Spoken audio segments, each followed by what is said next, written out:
HTML markup is a way to point to pieces of text and say what they are. And the things that HTML says is, this piece of text is bold, this piece of text is italic, this piece of text will be centered, this piece of text will float off on the side of the screen, this piece of text will overlay another piece of text. In other words, the kind of things that the HTML markup says about text is what it looks like and where it goes on the screen.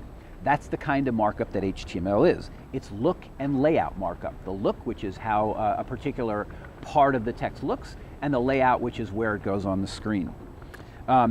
We're not going to focus much on look and layout in this class. In fact, we're really going to be far away from look and layout and think of look and layout as something that comes after the concern of this class.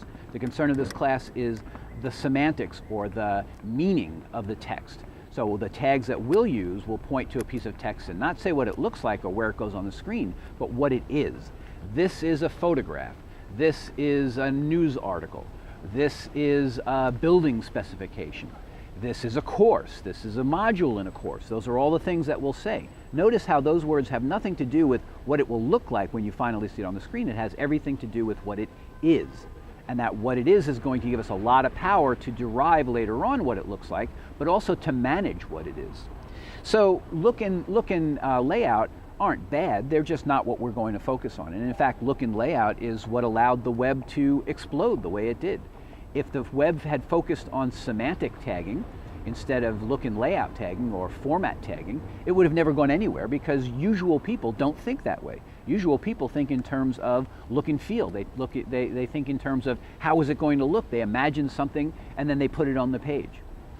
Okay, so there's two images on this page that should give you an idea of the way that HTML works. The first image is pretty normal. It's a WYSIWYG view that you might see in a word processor or in a Dreamweaver or something like that, that shows the look and the layout rendered as the end user will see them. Right? That's the WYSIWYG view.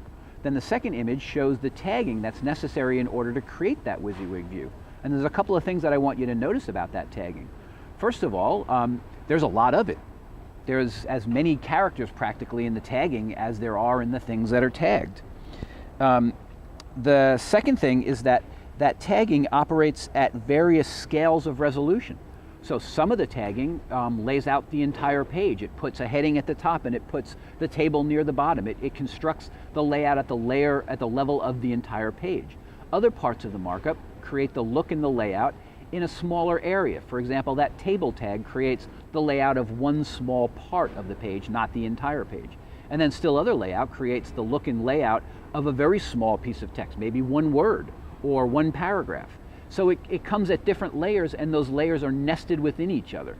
So a paragraph inside a table cell, for example, is going to look very different than a paragraph that's outside the table cell. When it's inside the table cell, the paragraph is bounded by that table cell. When it's outside the table, it's bounded by the entire page. So a number of things to know about that layout. First of all, that there's a lot of it and that it takes a lot of characters to represent markup. The second one is that the markup works at various levels to create high-level layout, middle-level layout and look, and low-level or granular layout and look. And then finally, that the layout nests inside of other layout, and where a tag is relative to all its parent tags really matters in terms of what it's going to do for the page. Okay, two more concepts that I want to give you this early, and I want you to focus on these concepts because they're going to become more and more important as the course goes on. And those are the concepts of block tagging or block formatting and inline tagging or inline formatting. So the inline tags, the block tags represent the large, blocks on the screen. They're rectangular areas on the screen that we reserve for example, a paragraph. Think about a paragraph on a print page or on a web page.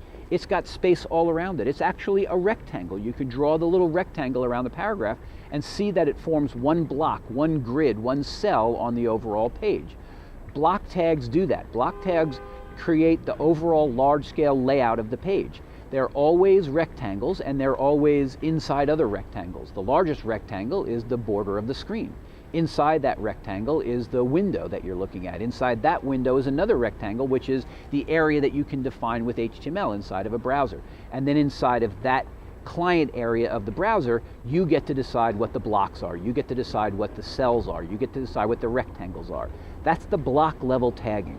Loosely, you can sort of think about it as the paragraphs, like p tags will create blocks, and table tags will create blocks, and horizontal rules will create blocks. Those are all the different kinds of block tags that HTML offers. But I want you to think of the concept of block not really as the concept of paragraphs, but as the concept of rectangles, the things that have space around them, the things that are the large-scale layout and look elements.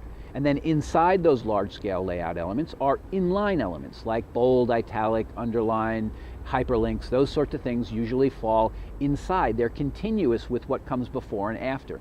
The block tags are discontinuous. They have space around them. They're bordered. They can have padding and margin and all those sorts of things that the inline tags don't generally have. The inline tags are meant really to go inside those block tags and form, if you will, the character level of formatting on an HTML page. So the concept of block and inline are really important. I want you to focus on it now, research it, think about it so that you really get it down in this HTML context, because we're going to come back to it in an XML context. And if you don't really understand the HTML context for block and inline tagging, then the XML context is going to be much